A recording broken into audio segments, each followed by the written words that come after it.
Simply Promise and You. Hello, guys. You're welcome to Simply Promise and You. Today, my co-host or the guest for today's podcast or today's interaction is someone that I have interviewed in the past. Do you remember this video where she talked about her past traumas and how she has been able to handle it? So she's here with me to talk about something new today. So I still go by the name Promise, and she is MARIAM. yeah.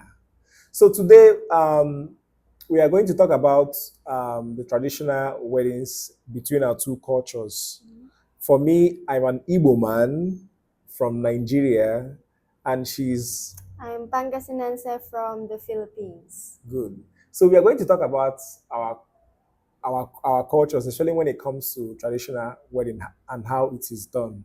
So if you're new to this channel, please ensure that you like, share, subscribe, and drop a comment below. So let's hear from Maria. So tell me, how is traditional marriage in the Philippines, especially Pangasinan done here? Okay. So first of all, Philippines has different regions, and each regions we have different cultures and we have different ways of celebrating marriages. So I will speak from my own experience as a Pangasinense, and I will share all of those things that I observed in my culture. So I am a Roman Catholic. So in our tradition, usually we do the ceremony at the church, of course with the priest, with both of the families, both sides. But before that, we do some gatherings from the groom's family side and the bride's family side. We do those gatherings at the bride's home, right? So first of all, we have what we call pamamanhikan.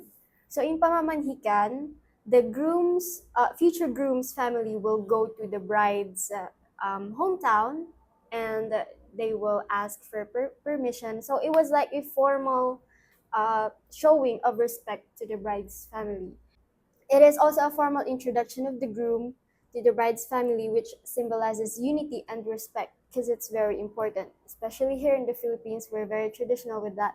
So the groom should talk to the parents of the bride and show his real intentions. The night before the ceremony, we usually have dinner. So it is a dinner with the groom's family and the bride's family, usually at the bride's home again. So we do that to celebrate the couple's upcoming wedding. After that dinner, we have this little party. So both of the groom and the bride's families would dance. So we would make this venue. Usually, the venue of that party will be also the reception venue. Okay. The next day after Okay. the church ceremony. So in church ceremony, we also have the unity candle. So the bride and the groom will light two separate candles, which are then used to light a larger candle to symbolize their unity. Also, we have the Las Aras. So it is from the Spanish traditional, since the Philippines is colonized by Spain for 333 years. So they have influenced us with that kind of tradition. So the aras is the exchange of 13 coins, which symbolizes prosperity, unity, and couples' shared responsibility for their future. Rice throwing also, usually that's after the church ceremony, before the reception thing will start. They will throw rice. What kind of rice is it? White, Cooked rice? No, the usual. cooked rice. Yeah, and Okay. cooked white rice.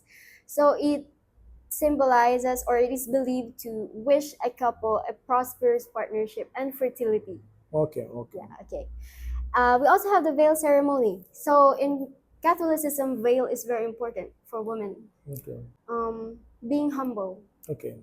Like humility, Paul. Yeah, humility when you're inside the church. Okay. It also symbolizes the unity of the couple and represents a sign of protection of the groom to the bride, and then good health for both of them. We also have release of doves. So the release of a pair of white male and female doves symbolizes marital harmony and peace. Also, the money dance. So this money dance, I think most of the regions here in the Philippines do this, Okay. but some, I think they don't do it. But here in Pangasinan, as what I've observed, especially in my family, we do this money dance. So the bride and the groom dance to slow music during the reception, and then the guests will pin money on the couple. Pin money. Yeah. Okay. Usually they have this sash where they put the money, the paper bills, or they can also put it directly in the bride's dress or the groom's barong. Yeah. Also, we have ninongs and ninangs, or the godparents. So they symbolize for guidance and support, um, other than, of course, the groom's and the bride's parents. And then the wearing of barong Tagalog, which is the national male dress. Yeah, it can also be worn. So I guess that's it. It's all rooted in the Catholic belief. Yeah, that's very, very wonderful. For me, one of the piece of clothing that I like here in the Philippines is the barong that she made mention of here. So I wish to have that because I admire people, I admire guys that wear that because I'm also rooted in tradition. Mm. Yeah, you guys have good marital culture and tradition. I really love it. So back to mine. Like I said earlier, I'm an Igbo guy. I'm from Nigeria. So the Igbos are in the southeastern. They are predominantly in the southeastern part of Nigeria, and there are subgroups in the south Mm. part of Nigeria. So the traditional wedding in Nigeria, in Igbo land, it starts with what we call knocking Okay. or introduction. Mm-hmm. So what that starts with the groom. The groom will pick his family Mm-hmm. or his kinsmen. Mm. So they will go to the girl's family. Yeah. So when they get to the girl's family, they'll be like, "We are here to state our intent." Yeah. So the bride's soon to be bride's father or the one that will be standing for the bride's father would ask the soon to be groom, Mm-hmm. "Why are you guys here?" Mm-hmm. So the soon to be groom will be like, "Okay, we are here to pick a beautiful flower that we saw in this compound." So, Yeah. and the man would understand that he's speaking about his daughters metaphorically. Yeah. So what the groom's father would do is the soon to be bride's mother father would do, like he will ask the mom or his wife, "Please bring your daughters out Yeah. so we can know which of the flowers he wants to pick." So when the daughters are being brought out, they will be asked, "Do you like this guy? Mm. This is what this guy is saying about you. He said he wants to be with you." So the soon to be groom will be like, "No, this is the girl I want." Mm. And when he states his intent, "I want to be with this girl," then the bride's father will ask the girl, "Do you want to be with this man?" If the girl says, "Yes, Mm-hmm.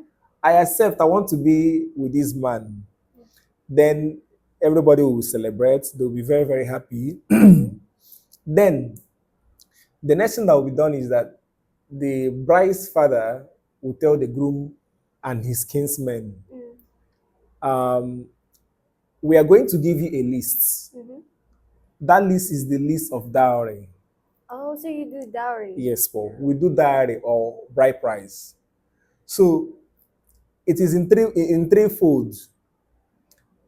They will give the groom the list of things that the man's kinsman would want from him or things he can do for the girl's dad. Mm-hmm. Then the second list is the list that will come from what we call Omada Mm-hmm. or from the women of the community. So these are lists of things that he is expected to perform. And the last thing is what the youths would want from the groom. So these are the three things that he will be asked to bring. Then on the D-Day, on the traditional day, the lady would have to get her chief bridesmaids. We call them Ashoebi. Ashoebi, yeah. Ashoebi is a borrowed word from another tribe called Yoruba. So the Ashoebis are the bridesmaid. So on that day, the groom would go and hide somewhere. Mm-hmm. So the bride's father would give the girl palm wine. Palm wine. Yes, he'll put it in a tumbler Uh-huh. and ask the girl, please go and look for your husband That's in the crowd. interesting. Yes. So the girl will dance around. She'll be looking for the husband. Mm-hmm. So the man she walks up to, if she identifies the man she wants to regard or as her husband, Mm-hmm. when she gets to the man where he is hiding, Mm-hmm. she would have to kneel down. Mm-hmm. So when she kneels down, she will give the guy the wine. Mm-hmm. So the guy will drink it and would also ask the girl to also drink it. It symbolizes unity and acceptance. So the groom will then put the dowry Mm-hmm. inside the cup. So when he puts the dowry inside the cup, then both of them would, or the tumbler, both of them would then dance towards the bride's family, the parents. So when they get there, the groom and his wife, they would have to kneel down. Mm-hmm. So when they kneel down, the parents of the bride would then offer blessings. The father and the mom would pray for the new couples Mm-hmm. and bless them. So after that, both of them are now pronounced husband and wife. That's good. So that is the tradition of the Igbos. Mm-hmm. And for we the Igbos, we value our wives so much. It is being said that the best way to know a man that is wealthy in my culture is the way he takes care of his wife and his children. Mm-hmm. So that is just basically the culture of the Igbos. You guys have heard the two cultures, the Yeah. Pangasinan in the Philippines method of doing their traditional wedding and the Igbo in Nigeria method of having their traditional wedding. If there is anything that she said Mm-hmm. that you guys feel like she didn't say it the way she ought to have said it, Mm-hmm. or if there are information that I gave out that you felt like, oh, promise you didn't say it the way you should have said it, please drop it in the comment section. And also, can I say something? It's very beautiful that in your culture and in my culture, there's still a similarity. You know, the groom's family's respect towards the bride's family. You know, the kind of showing the intention of the groom to the bride. It's very beautiful. Yes. So, do you guys want to see an Igbo in Nigeria and Pangasinan in Philippines combination? Do you want to see the two get married? Whatever your thoughts are, whatever your prayers are, please drop it in the comment section. Thank you.